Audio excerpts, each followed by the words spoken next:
You've probably seen it yourself, how people who question things, who think a little differently, are often dismissed, mocked, or ignored, while those who just follow the trend seem to get all the approval. From social media echo chambers, where everyone thinks the same, to schools and workplaces that reward obedience over originality, it sometimes feels like modern society is built to flatten individuality, to make sure no one stands out too much. We live in a time that celebrates comfort more than courage, popularity more than depth, and conformity more than intelligence. The result?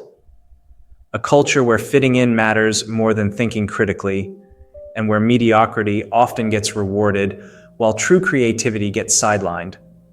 In this video, I want to dig into why modern society prefers conformity over intelligence through Nietzsche's eyes, how this mindset shapes our culture and institutions, and why it's so dangerous, not just for society as a whole, but for each of us as individuals.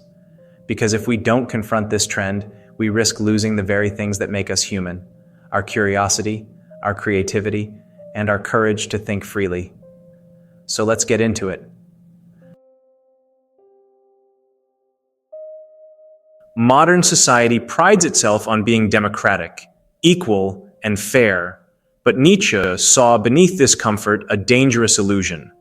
He believed that the greatest threat to human potential wasn't tyranny or chaos, but mediocrity itself. In his fierce critique of what he called herd morality, Nietzsche argued that the values of modern mass society, safety, comfort, and sameness, had replaced nobility, ambition, and excellence.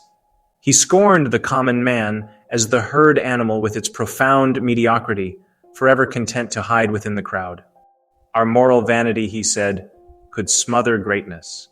Society, in his view, idolizes its own middle-of-the-road virtue while demonizing the extraordinary. In Thus Spoke Zarathustra, Nietzsche dramatizes this decay through the figure of the last man.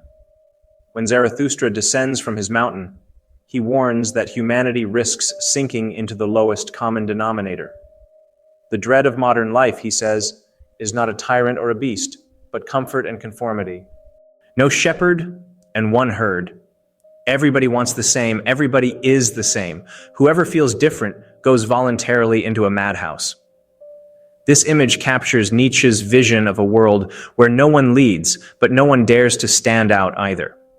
The shepherd and the sheep are gone. All are equally domesticated.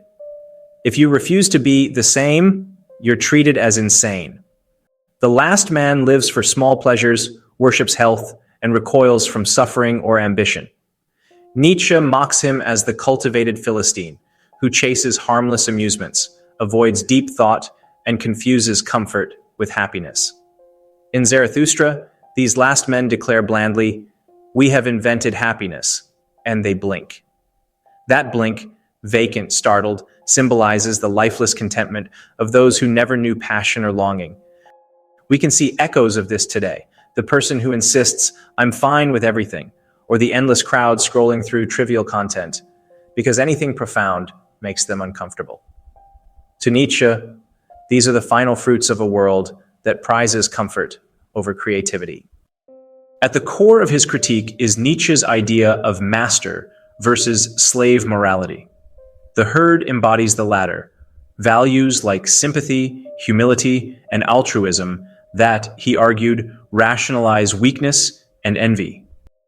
In Beyond Good and Evil and the Genealogy of Morals, he wrote that once the meek masses seized moral authority, they inverted every value of the strong.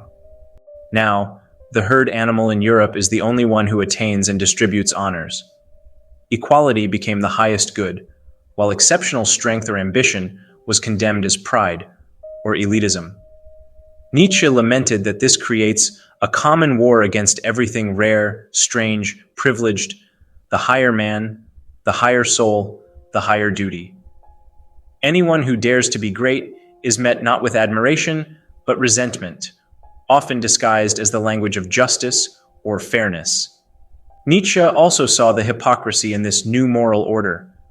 Once mediocrity becomes the norm, even mediocrity must pretend to be noble. He quipped that it is the happiest mask which the superior mind can wear, since brilliant minds must hide their difference to avoid irritating the crowd. As he wrote in Human All Too Human, be like them, become mediocre is the only morality that still makes sense. When society glorifies sameness, striving itself becomes suspect. People preach humility and neighbor love while secretly celebrating the lowest possible standards. The consequences, Nietzsche warned, are cultural decay, stagnation, spiritual numbness, and the death of creativity. In The Birth of Tragedy, he traced this decline to what he called bourgeois mediocrity.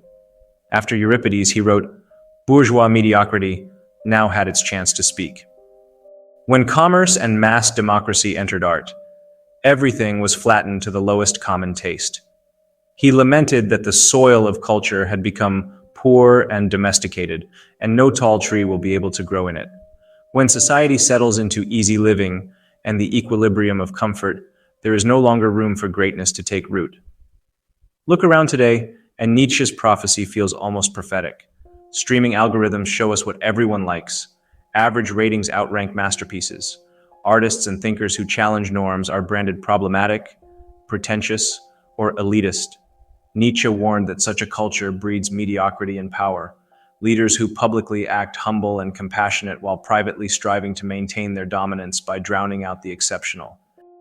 He saw this as the ultimate irony, a world that celebrates tolerance and equality, yet quietly buries every voice that dares to rise above the herd.